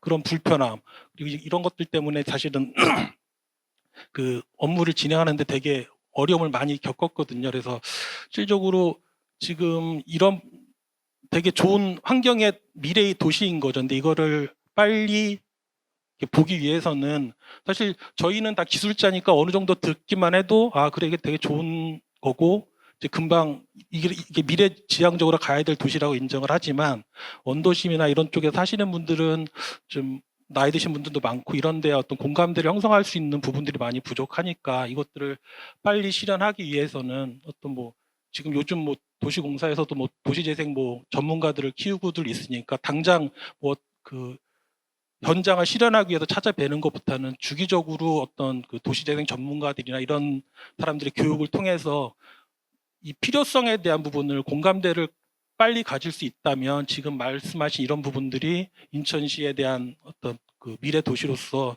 더 빨리 정착할 수 있다는 그런 생각을 했습니다. 이상입니다. 예, 오재곤 부장님께서는 또 직접 시행자 입장, 또 실무적 입장, 현장에서 입장을 생각했을 때 앞으로 개발 사업이나 정비 사업에서 어떻게 해나가야 될지에 대해서 또 의견을 주신 것 같습니다. 이렇게 세 분이 좀 각각 특성 있는 이렇게 토론을 해주셔가지고 토론의 오늘 세미나의 의미가 더 커진 것 같고요. 끝으로 정리하자면 저는 이제 개인적으로 고대 이건원 교수님께서 10년 이상 그 저탄소, 탄소 저감, 녹색 도시 쪽 연구를 하신 걸 알고 있었습니다. 그런데 구체적으로 어떤 걸 하는지 오늘 얘기를 통해서 직접 들으니까 이게 그 정말 도시 스케일에서도 이게 가능하구나. 저는 이걸 상당히 좀 놀랐던 기억이 나고요. 두 번째로 김은희 부장님께서 IH에서 도시숲을 새롭게 정의하고 그 개념에 따라서 식재 모델을 구축한 검단 신도시의 사례를 통해서 앞으로 IH가 고민하고자 하는 에너지 저감 효과, 에너지 저감, 탄소 저감의 어떤 효과에 대해서 실질적으로 살펴볼 수 있는 계기가 된 것 같습니다. 오늘 이 토론을 이 정도 해서 자리를 마치도록 하겠고요. 모두 참석해주신 발제자와 토론자분들께 모두 깊은 감사를 드리겠습니다. 오늘 행사는 여기서 마치도록 하겠습니다. 수고하셨습니다.